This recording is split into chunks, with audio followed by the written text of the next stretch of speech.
Mike just took a glance at the statue, and his eyes turned red with blood and he felt dizzy. Then he took out a small knife and rushed towards the president. At this moment, Agent Mary noticed the tomato juice on the ground. She quickly took off her high heels, picked up her gun from her leg, and rushed behind Mike.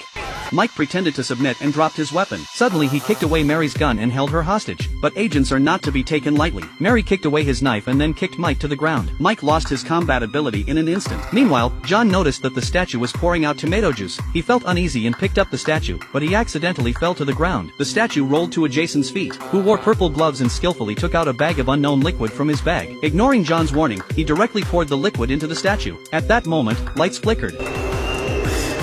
Meanwhile, Mike on the other side screamed wildly. As the lights disappeared, Mike fainted. When John regained consciousness, Jason and the statue had already disappeared. Then the tomato juice on the ground and clothes began to dissipate, as if nothing had ever happened. Later on, John reported the strange event to his superiors, but to his surprise, they didn't believe him and thought he was just imagining things. He was forced to take a leave of absence for investigation. Back at home, John was surprised to find a woman in his house. He was even more surprised when another man appeared behind him and handed him a document. Lucy claimed to be a high-ranking police officer and now she needed him to carry out a secret mission. The location would be specified tomorrow at noon and the time limit was permanent. Although John had a lot of questions in his head, he still went to the designated place the next day. It was a desolate place with only a huge warehouse. He knocked on the door, but unexpectedly an object came flying towards him and almost knocked him down. When he was still in shock, a car drove up, but who got out was Agent Mary. She said she was also ordered to come here. Suddenly, the gate opened on its own. The two of them cautiously approached it when another man appeared from behind.